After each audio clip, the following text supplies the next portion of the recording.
It's gonna be alright, yeah. Yes, I'm a bad bitch, but I am obedient by 90% of the good girl ingredients. Cause if you set the kind of my lenience, you could sloppy toppy the head of my convenience. And kiss my bum where my bikini is.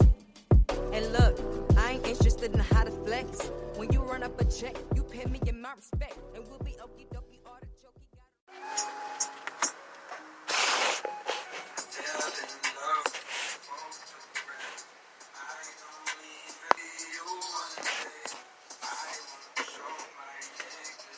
Okay, this is Locs&SPA Tea Room.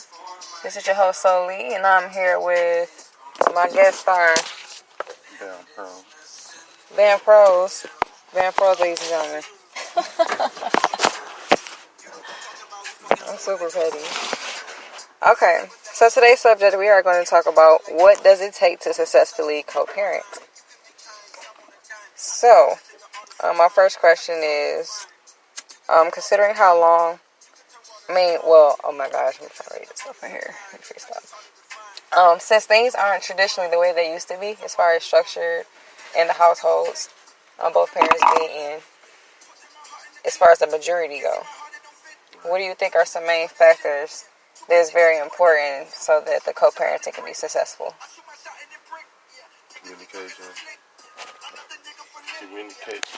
Explain the question again.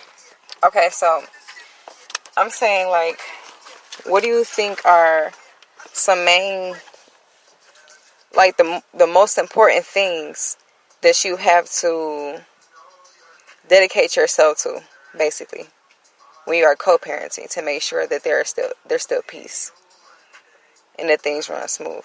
Yeah, communication. Communication is key.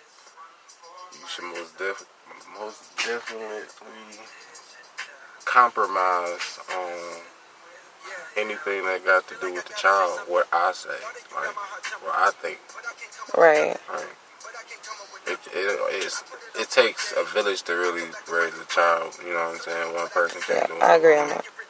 But yeah, it's a lot, and it goes into what the parents like, how one parent is, and most parents ain't the same. Like it can always be like one parent is, or quote unquote deadbeat, or and the other is on their shit. So you're basically saying share equal amount of responsibility. Yeah, basically, it takes two, even though if the two not together, and y'all gotta work things out, co-parent or whatever. It should all, even though whatever happened, you should still be able to come together when it comes out of that child and whatever he or she needs. Most parents don't look at it like that. Probably use the child as a pawn, or right. It's not right. It's not fair for the child. It's definitely not fair to the child. Right. Child don't know none of the grown folks' BS or situations, and then the child's supposed to be a child. Absolutely.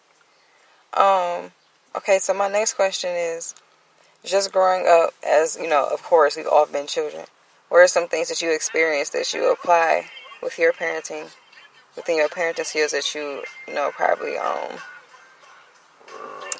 picked up on while you were growing up? I want to communicate more with my son and not really judge him. Just know that he a kid. Because I was a kid, it was just like it was different as being a kid. We used to get into a lot as kids. We ain't had internet. We ain't had Twitter. We ain't had social media and everything else back in the day as kids. We used to actually have to go and find stuff to do. Right. You know what I'm saying? So it was a lot going on. But Right. now I try to look at it as my son, like, the world is more dangerous now, so I gotta pay more attention to my son while I teach him what's going on around him. I gotta care more, and my experiences from in the past is just really nobody got your back. You know what I'm saying? Really, you just gotta focus on you and your kids, you and your situation. Of course, you can still have a life, have fun, and everything else, but you know that your family, that core, that's your main goal. You know, that's your objective. Right. Okay. My next question is, how do you feel that social media is influencing the children, or what type of influence do you feel that social media have on the younger generation?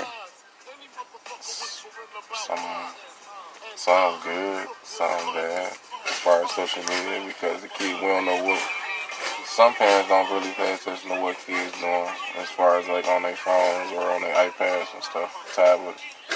They can be watching or come across anything. These cartoons be having so many different mixed messages and different things that we don't even peep, you know, or we not paying attention to that they are 100% all in on. So it could be good. It just depends on what it is. We got to pay more attention, you know, because social media can be dangerous. Social media could be, it could be a lot of things for a kid who really don't know, who think it's just fun and games, who really don't know.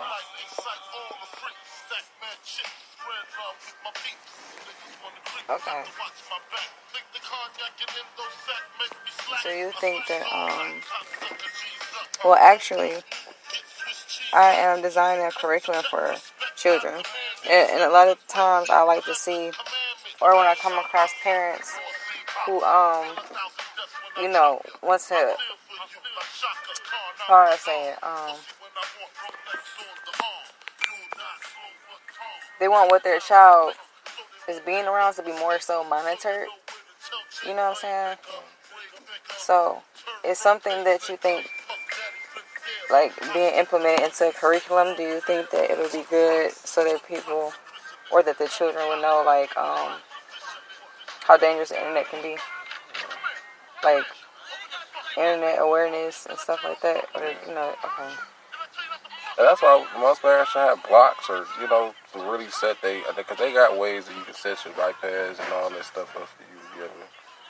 Your kids will not be able to see that.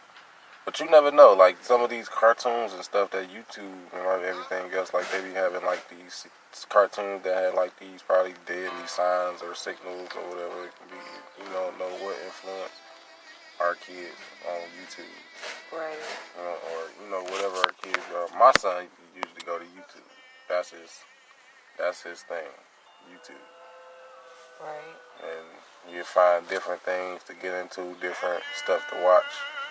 Before, I seen my son fucking watching Sonic somebody shaking their ass on Sonic, just, you know what I'm saying? Like, man, Right. you don't turn like, yeah. And it's on YouTube, so it's just like, man, you know what you shouldn't be watching and what you should be watching. You know, I had to talk to him about it, but Right. there's nothing I can cut into him about, you know, because he don't know.